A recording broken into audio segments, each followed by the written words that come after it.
A little supplement stash.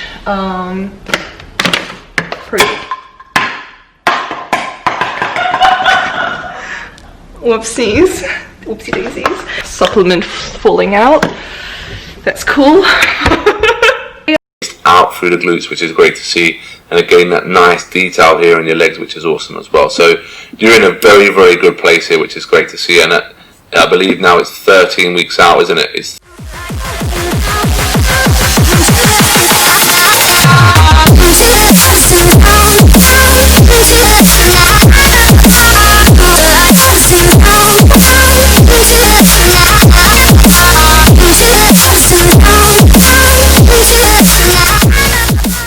guys, so it's Tuesday today and I've just gotten back from a shoot with Heidi. We just did some like Instagram content and today is legs, so it's going to be a high carb day. So I'm going to show you guys what I have.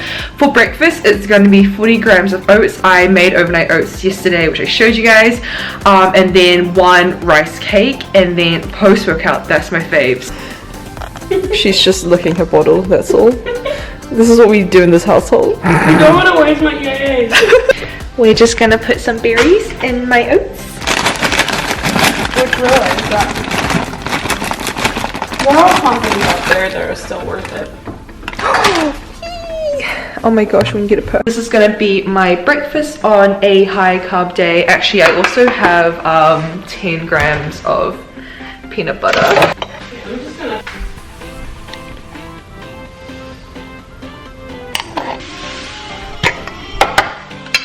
So on these high carb days, I also have my GDA. They help pretty much push all the glycogen into your muscle stores rather than fat stores. So I take 3 for my workout meal, and then another 3 my post-workout, and then 2 my post-workout.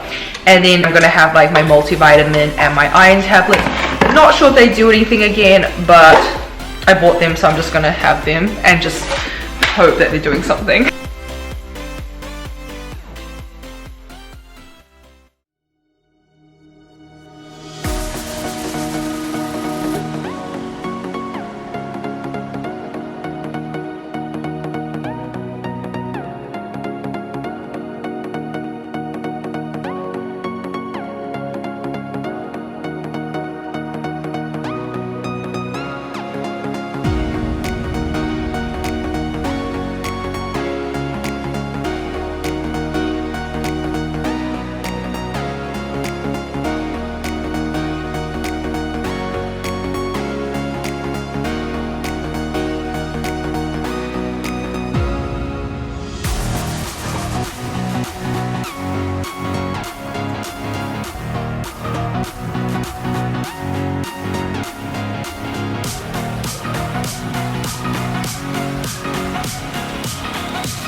Okay, so workout is complete. I just finished it off with hamstring slides, I guess you'd call them. Pretty much you just have your socks on like a piece of like tea towel or something that will slide on your ground, and you just like slide back and forth with like a weight on your hip. And then hamstring curls, so that's with the resistance band and my couch. So now I'm just gonna like roll out and like do all this recovery stuff because I finally realized that it's kind of important. So I'm gonna do all of that, and then in like half an hour's time I'll have my post-workout meal.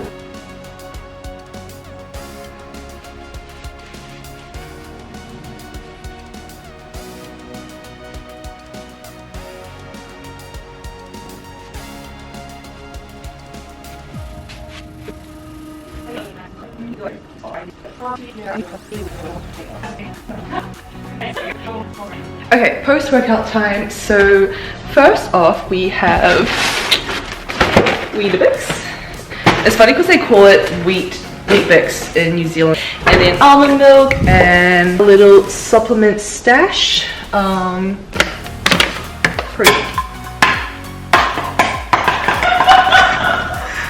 Whoopsies, whoopsie daisies. Supplement falling out. That's cool. Okay, let's make part A of post-workout.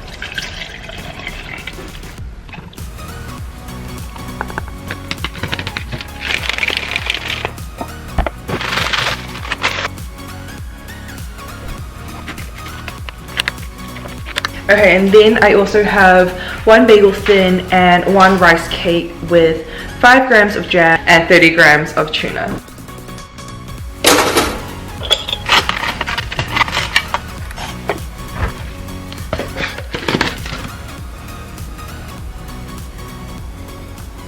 Hey guys, so I've just finished my post-workout meal and I thought I'd quickly go over the basics of what carb cycling is. So essentially it's kind of what it sounds like. You're cycling your carbs throughout different days. So essentially we have 1 high carb day, 1 medium carb day, and then 1 low carb day. And when we are carb cycling, essentially what we're doing is we're manipulating where our body gets its energy source from. So naturally our body uses carbohydrates as the fuel, so it's converted into glycogen, and then we have glycogen stores which we use as our primary kind of energy source. Now when we deplete this glycogen store through our low carb days, essentially our body is forced to use a different source of energy, and then it goes towards our fat storage. And so I guess like what you'd be thinking is like, why don't we always just have low carb days? You know, would always be kind of utilizing those fat stores as our main energy source. And the thing is, our bodies are smart and it adapts. So instead we carb cycle and we have those lower carb days, which are also our lower calorie days.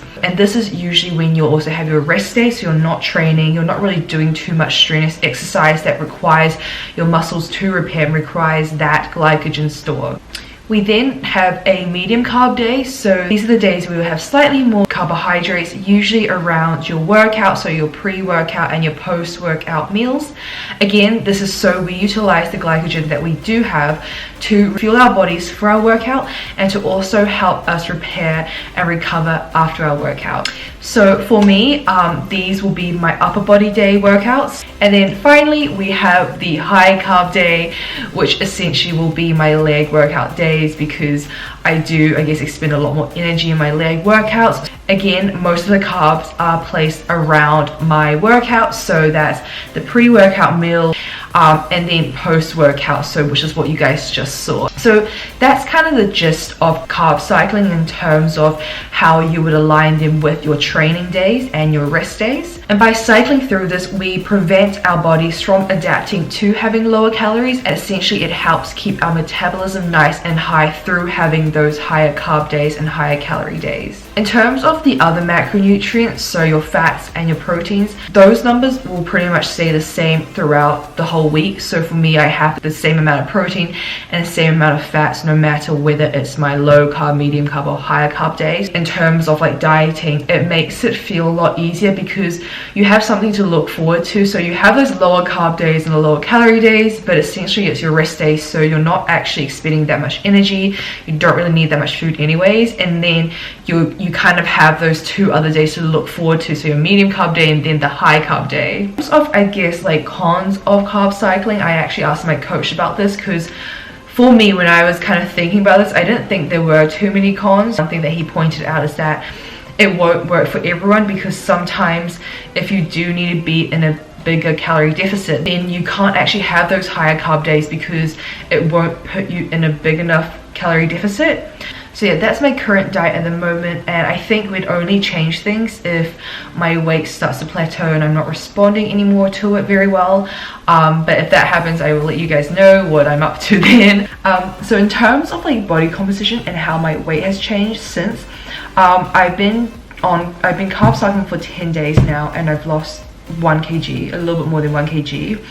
And I think like in terms of my check-in photos and videos, I'm definitely seeing like more lines in my shoulders and my legs, so around my quads. So I definitely think it has been working really well. So yeah, I will insert my check-in videos and photos from before I started carb cycling to my latest check-in, so you guys can have a look at the difference. I think like maybe it's the posing, maybe it's the lighting, I don't know, but I feel a lot leaner. And I'll also insert some of the video feedback from my coach as well for you guys to have a look, because I think like these insights are quite interesting, especially when you're not competing or anything. It's quite interesting actually having a further insight into the whole process, so I do want to show you guys as much as I can. So I'll insert these here.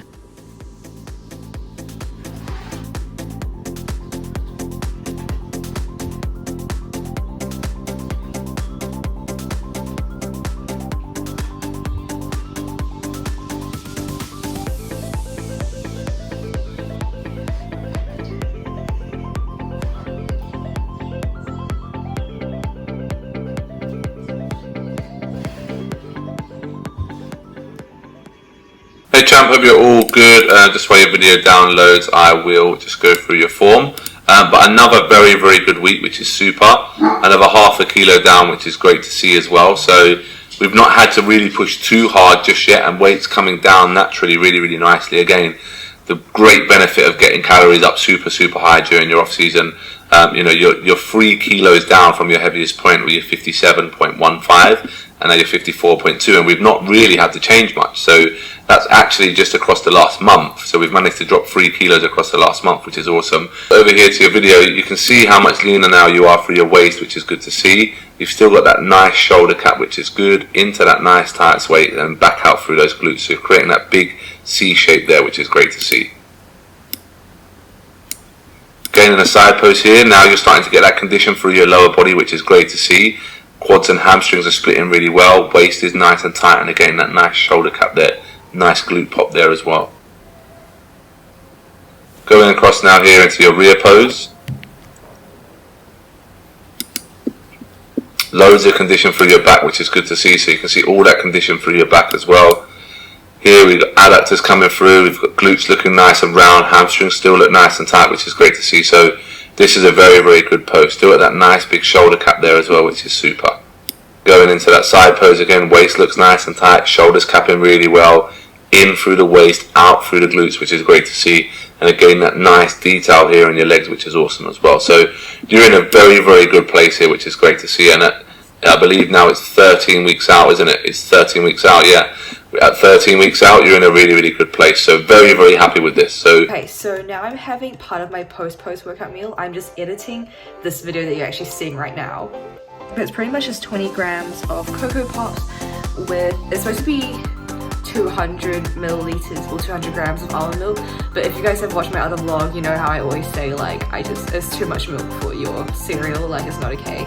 So I've been pretty much just doing like 100 grams of almond milk, and then because I have oats before bed, I'm using the other 100 milliliters in my oats, so I think that just works a bit better. But yeah, I'm gonna enjoy this and finish, or like start editing this video for you guys. Okay, so I'm now gonna make the rest of my post-workout meal, which is just 100 grams of chicken or salmon with 25 grams of basmati rice. And then I'm gonna go for a walk to get my steps done, come back, finish editing, do some programming. Not like computer programming, I wish I could code and stuff. No, just like workout programs. And yeah, let's go make some food. Also, I don't know if it's because I'm on prep now, or if London has just been getting colder and colder, but like I'm actually freezing in my flat. Like maybe I just need to put leggings on. I'm still in shorts. That might help actually. But yeah, no, it's so cold. Also, Heine has made like these EAA popsicles, and they're so good. Also, I know I just said I was cold and now I'm having one of these. Like, I'm not helping myself. And you know when you're just craving something sweet, like, and I don't know, ice is so satisfying to like bite into as well. So yeah, I'm just gonna have one of these whilst I cook my salmon.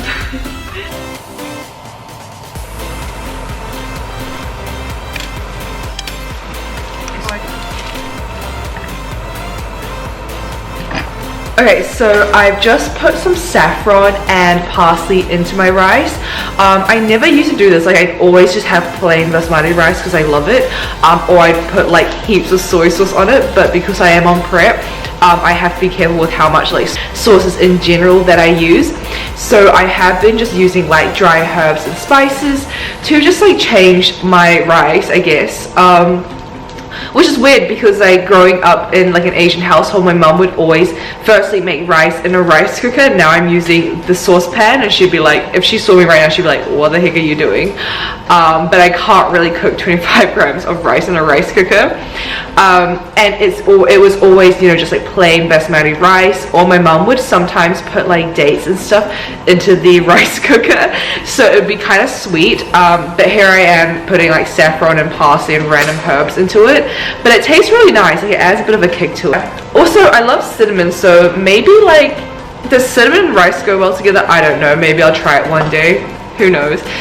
Every time I cook salmon, I get reminded of my mom because she literally makes like the best salmon. So yeah, if you're watching this, Mom, I miss you, and I also miss your salmon and everything else. Like, I miss home cooked food so much, but I'm kind of thankful that I'm not at home for prep because, oh my gosh, I think that would make it 100 times harder. Here I'm like in control with what I buy and like obviously all the food I'm cooking, but at home, like, I don't think I could stick to eating this when I'm like seeing my parents make all the amazing food that they're making. So I guess that's a perk of not being able to go home right now.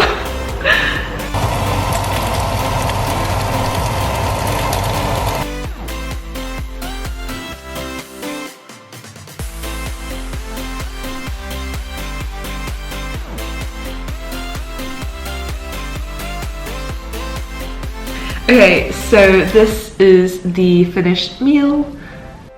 Hey guys, okay, so just got back from my walk, and I'm gonna make my final meals now. So I'm just gonna combine my fifth, I think I'm now up to, fourth and fifth meal together, and then my sixth meal is pretty much just my oats before bed, as you guys would all know. Anyways, I'm going to love you and leave you here because I have quite a few things to get through, so I just want to spend like the next 2 hours just like working, getting everything done. So I'm gonna insert the next meals I'm having after this clip, and I will see you guys tomorrow for our medium carb day, and we've got an upper body to smash, so I'll bring you guys along for that. Other than that, I'll see you guys tomorrow. Bye.